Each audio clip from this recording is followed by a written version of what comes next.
So, hi everybody, and thanks to Juliet for inviting me to speak. So, we worked together many years ago, so I'm pleased to be here. So, my name is Rika. I run a HR consultancy called Companies in Balance, and I thought I would talk about well-being for very obvious reasons because of the year we've been having, and I think for all of us, our normal ways of coping with life have gone out the window, and we're having to find new ways of adapting and new ways of recharging and new ways to stay resilient. So I think it's a very timely topic. And why am I so interested in this? So in my work, I look at things very holistically, and as my company name says, I'm very interested in balance. So not having too much of one thing and too little of another, but kind of staying in the middle with all things really. And I know from my experience of working with different teams that your well-being and your mental health really impacts on your performance, your productivity, your creativity, your cognitive ability. So maybe you get the job done, but are you getting it done as well as you could on a good day when your brain's really working in an optimum way? And having good mental health also helps with our social interactions and our development. So it has so many benefits, and I think it's worth paying a bit of attention to. So I'm going to talk about a couple of different models, a couple of different ways of looking at well-being. So I hope that all of you find something useful in the talk, because I know people like to approach things in different ways. Hopefully this works for everybody. I'm gonna do this in 3 sections, and at the end of each section I'm going to ask for any questions, so you can pop those in the chat. But if, as I'm talking, you think of something to ask, then by all means just pop it in the chat and I will get to it at the end of each section. So the first thing I wanted to talk about is this idea of the healthy mind platter. So about 10 years ago, various scientists from different disciplines, so behavioral science, psychology, neuroscience, they got together and they aggregated a lot of their own research and a lot of other people's studies to find out what do we actually need for optimum brain function.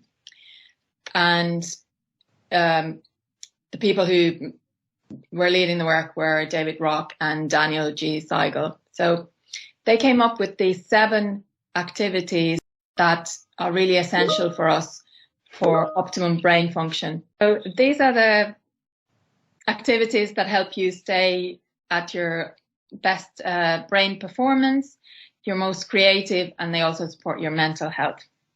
So a few of these are obvious, like sleep, physical activity, and connection time, so connecting with other people. I think we all understand the benefits of those things. Then there's also focus time, and that means when you're not multitasking, but you're putting your attention on one thing and really going deep with that activity or piece of information that you're working with. And that helps you avoid mental overwhelm, to make sure that at times you have this really intense focus time. But then the other 3 here are probably a bit less intuitive, I would say, at least they were for me. So one is playtime, and that doesn't mean playing games or playing cards or having a game of tennis, but that means the kind of play that children do, so unstructured, experimental, fun, imaginative kind of play. And I have thought about how we can do this as adults. And for me anyway, some of the ways that where I feel I'm in this headspace is joking, or if you're having a banter with somebody which is not rational and is a bit wacky, that's when you're in playtime. Or for you, it might be anything else where you're not logically moving towards a goal, but you're experimenting, you're playing around with things, whether that's in building something or, painting or gardening, or I'm sure you guys do a lot of technological things. So those times where you're messing around and you don't quite know what the outcome is going to be, that would be playtime. Then there is downtime, which doesn't just mean sitting under a palm tree, which is a good thing because we can't do that right now anyway. But that's time where you don't have any purpose or goal, and you could be wandering around or staring out of the window.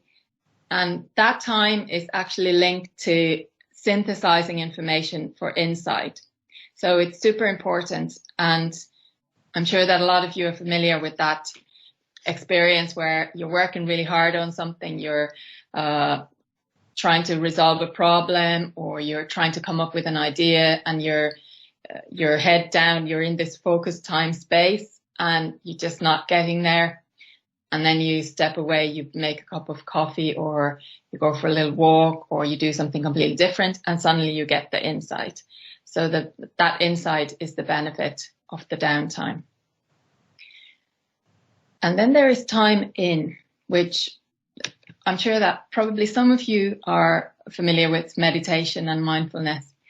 But even if you're not, and you have no interest and you're sick of those concepts, then in its simplest way, this just means being present with what's going on right then and there in the moment. And I'm going to talk about this a little bit more further in the presentation. But that time is also really important for developing better attention and for emotional regulation. So it's just paying attention to the present moment, whether internally or externally. Now, I'd like you to write in the chat, which one of these do you feel like you're missing? So which one do you do the least of? And even as I've gone through them, you're going, actually, that's the one I've been ignoring, or that's what I'd love to have a bit more of. Just pop it in the chat if you're happy to share that. Yes, I'm getting playtime is popular. Downtime because we're always online now. So just make a note of that for yourself and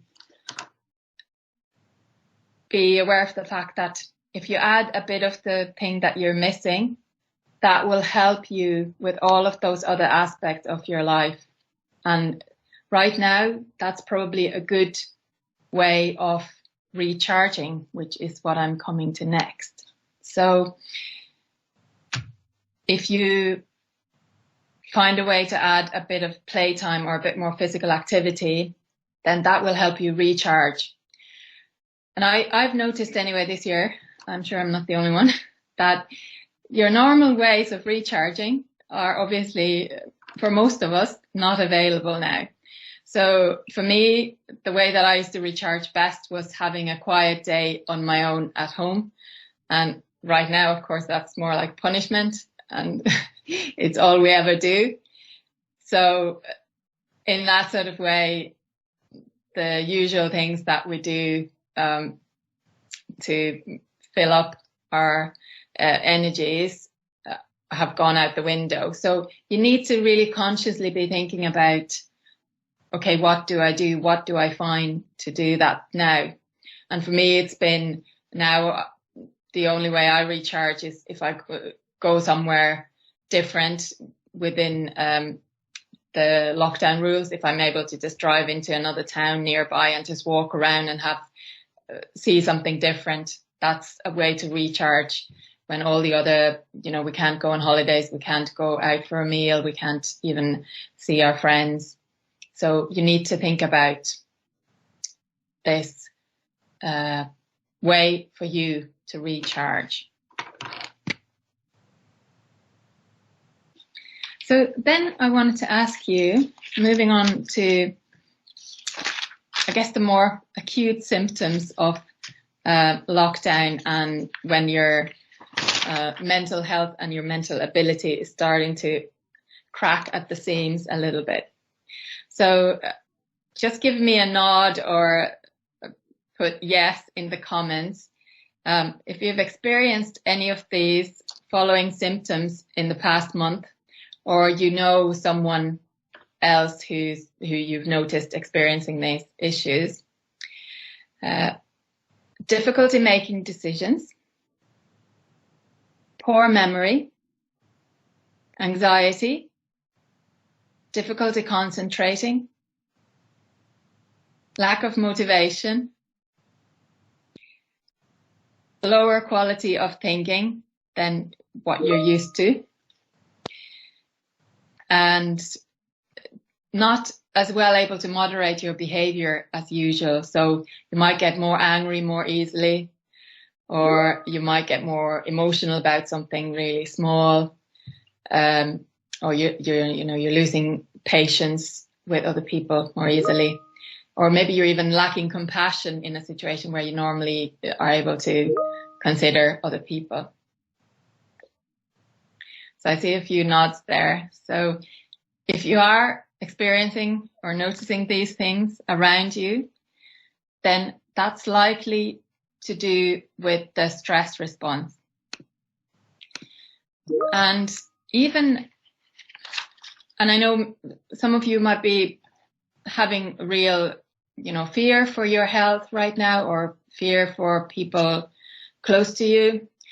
But even if you're lucky enough that you don't have that, even just this uncertainty in itself that we've been dealing with this year, that causes a threat response, or our brain perceives that as threat, and then that causes a stress response. So the fight, flight, or freeze response, which is our more primitive part of our brain, going into gear. And that means that our executive functions of the brain go offline. So they are all of those things which help us make decisions, help us think clearly, help us moderate our emotions, help us be creative. So right now, especially, we need some tools to calm down the stress response so that we're able to bring that more evolved part of our brain back into action, and that helps us stay resilient through whatever this world is throwing at us. So I'm just going to share 3 different ways that you can calm down the stress response when you really feel some of those symptoms that I've described earlier. And I've certainly felt, probably most of those myself as well at different times. So the first one is controlling what you can. So, and I know this can sound like we're all now becoming control freaks about minor things.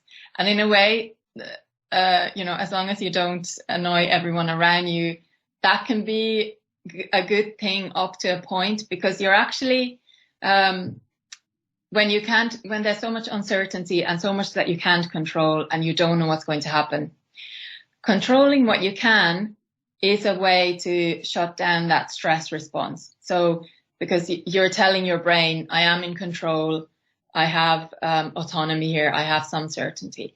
So even if you can find some level of control and certainty, even if it's in little things, even if it's in trivial things. So, even if it's something like organizing things in your house, or, going shopping for food where, at least you're in control of what you're doing in that moment, or completing even a trivial piece of work that you can, that actually shuts off the stress response. And what I've noticed myself doing is that usually I'm quite laid back about plans, and, obviously there's not so much meeting with people right now, but, when I'm talking to someone on Zoom or having a call, I'm more like, well, yeah, let's just do it whenever. But in the past months, I've noticed that I want to know what's happening. Want to know what the plan is. I want to know when I'm talking to somebody. So that's an example of where, I'm trying to get some certainty for myself where I can. And another one that you all know this, so I'm not going to go on about breathing, because I'm sure this is the one you hear everywhere. But I thought I would share why breathing actually works, why breathing helps calm us down. So when we go into the stress response, our body, we have a load of physiological symptoms that happen. And one of them is that our breathing becomes faster and more shallow. So, but we can then use that to communicate the other way. So by slowing down our breathing and breathing more deeply, we're telling our brain that we're safe, you can calm down, there's nothing to worry about, there's nothing to be threatened about. So that's why the slow and deeper breathing actually helps to combat the stress response. And, you know, a simple way to do it is just to breathe in for a count of 5 and breathe really deep into your belly and then breathe out for a count of 5. And it really does work when you do it for a couple of minutes, even if it, you know, sounds like the most obvious thing. And then a final one is noting. And that's the time in that we saw earlier there in the slides. So if you're not into meditation or mindfulness or any of those kinds of practices, there's a really, really basic, simple way of doing this, which is that you just notice what you are thinking, you notice how you are feeling, you even notice how your body is at the moment. So, you know, I have a pain on my toe, but you don't start thinking about it. You just notice it. And that's the trick. And it's as simple as that. You just notice it and you observe it. And what that does, it creates a bit of distance between the part of you who, you know, you may have thoughts going around in circles, or you may be feeling really unmotivated, or you might be feeling angry. And it just creates a little bit of distance, and you see that anger or that lack of motivation isn't everything that you are, because there's a part of you that's also able to observe that. And if you don't want to look inward, you can do this looking outward as well. So just, you know, look at the window, or when you're going for a walk, sit down for 5 minutes and just look at what's happening around you, and try not to tell any stories about it. Try not to verbally think about it, but you're just literally observing what's going on around you in nature, or looking out into the traffic, or whatever it is. So it doesn't need to be anything more complicated than that.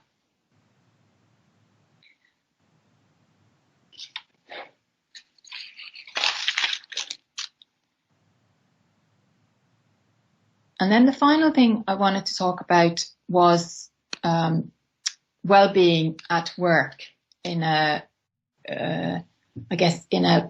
bit more grander scheme of things. So this is from the work of Martin Seligman, who's the founder of positive psychology. And in decades of research, he found these 5 key ingredients that make you, you know, not just happy, not just productive and unhappy, but actually increase your well-being at work, which then enables you to perform at your best. So I'd like you to, if you have a piece of paper handy, and I'm not going to ask you to share these, so you can just do this for yourself. But I'd like you to have a think about how often in the past week have you felt positive when you're working?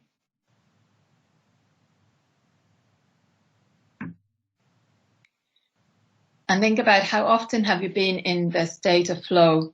So the flow state is when you're kind of merged with the activity, so you're not aware of anything else. You know, you're in the zone of what you're doing.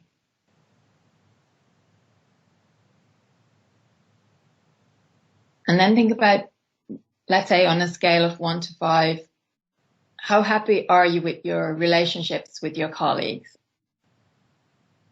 And would you agree or disagree that your work gives you a sense of purpose? And would you agree or disagree that you can achieve things at work? So you have a sense of achievement most days. So just notice what you answered and which of these areas might need a bit of work, and if you improve that, you would gain a greater sense of well-being at work.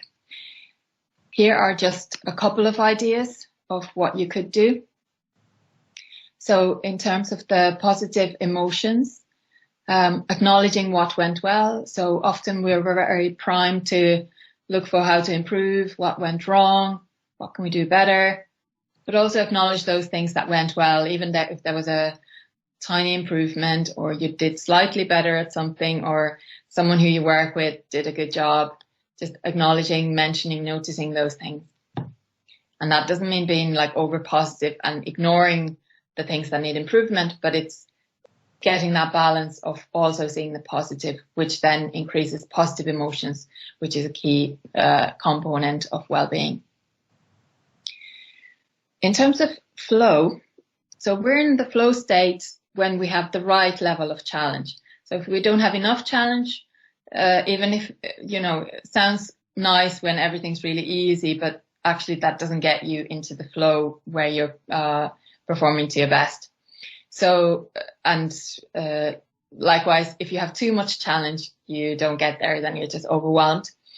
So if you're not finding the flow, then try raising the bar. So actually give yourself more of a challenge, make your work more difficult in a sense. So challenge yourself in how you are doing something, or what you're doing, or what would be a better way of doing this as opposed to how I always do it, or what would be a more creative way, where could I use some up-to-date research on what I'm doing. So try raising the bar and see if that helps you get more flow. In terms of relationships, you might reach out to somebody who you haven't spoken to for a while in your work community, or you can,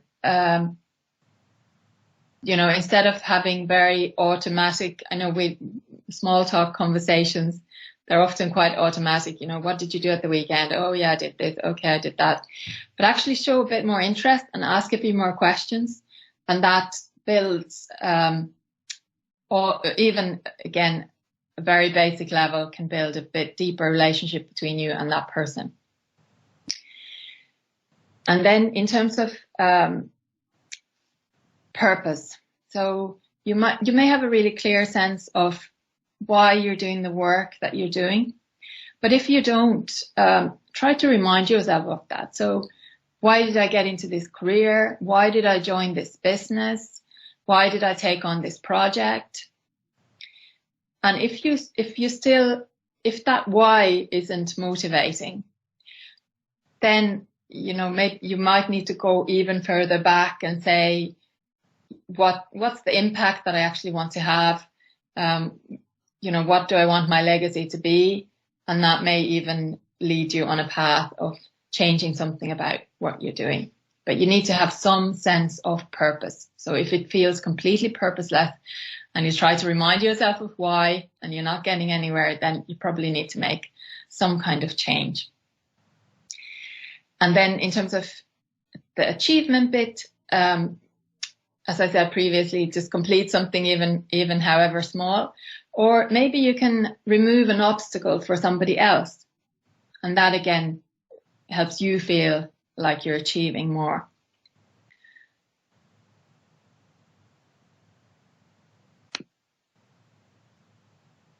So that was, that's the talk or the slides that I had, and I'll go into questions now.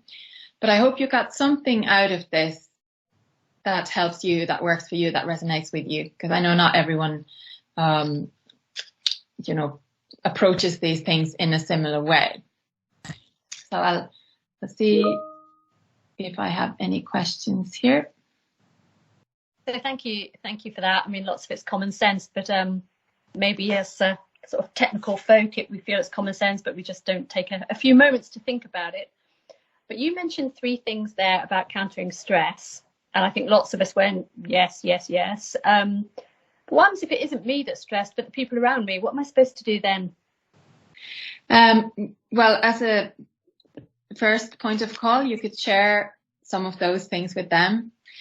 But I think another good one is if it's people in your team, you can look at some of those things like helping them have more control over what they're doing, giving them more autonomy, making sure that they have enough connections.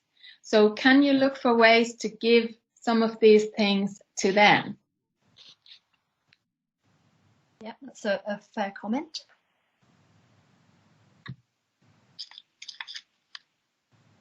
And one thing I really like is always that idea of balance. So are you stressed because you've been doing, you've been sitting in front of your computer on Zoom for 3 days in a row and you haven't even gone outside the house? You need something different, almost no matter what it is, but as long as it's a different kind of activity, that will already start bringing down your stress level. So thank you, Rika. Thanks very much. I think that brings the see you all. The meeting to an end. Thank you very much, everybody, for attending. Hope you found something useful from it. And hopefully we'll see you at our next event.